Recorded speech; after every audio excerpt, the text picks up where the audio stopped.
Alright, I got this frame flipped over here. So I can do everything on the bottom.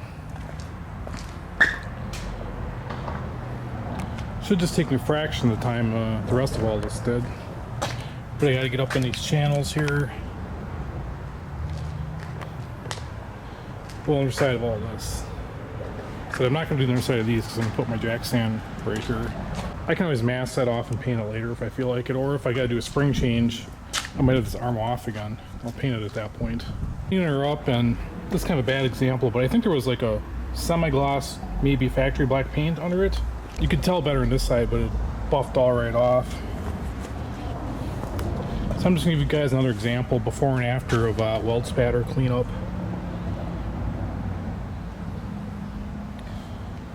So I'll probably knock these high spots down with a 36 grit Roloc.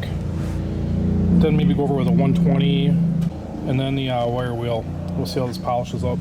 Alright, and here is the after. I am wiping this down with lacquer thinner to get all the crap off of it when I'm done wire wheeling it. Actually, I went all the way to the end here. So we're moving pretty fast. Gotta get down in these pockets here and all that yet, but it's getting there. I can't imagine too many guys that own these cars get to see their frame upside down.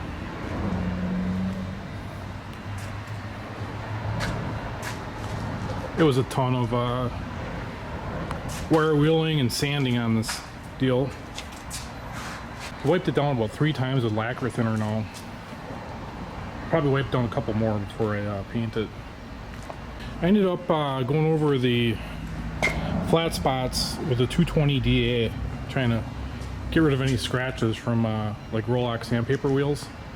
I started out with like 60, then went to 80, 120, and that was at 180 with the Roloc in the end. I kind of wish I would have started with that.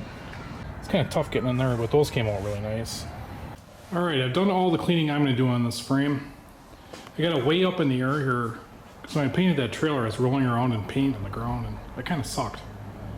So it should be pretty easy to get up in here, get all the angles. These cars are all covered as best as possible, so they shouldn't get any overspray on them. I'm just going to use what I got left of this Eastwood epoxy primer. See how that works out. I sanded on this for about 4 hours trying to get all the orange peel off of it. I think I pretty much got it. So my plan is I'm going to crank the garage heat up to like 72. I'm going to paint it in about 24 hours from now.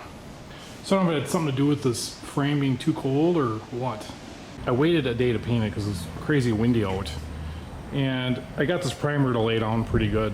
The other stuff was kind of orange peeled. I didn't completely sand it all off, so my finish isn't going to be quite as good as I hope, but it doesn't really matter. What I'm trying to do here is protect the frame. I fully intend to drive the car, so should be good to go.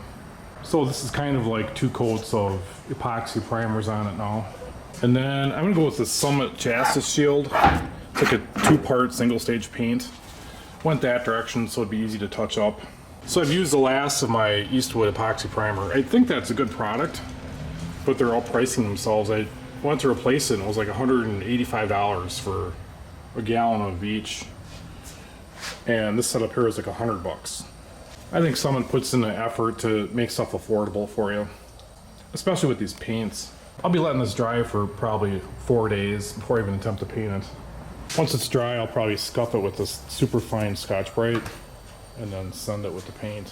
I'm putting a fan on this deal to help expedite drying out this epoxy. Stuff takes forever to dry. Stay tuned, I'm gonna clean up this rear end next. Maybe get the rear end in primer and paint the rear end at the same time as the frame. I need to know if this is a C-clip eliminator or I'll have a standalone video on that. So that's all for now. Thanks for watching.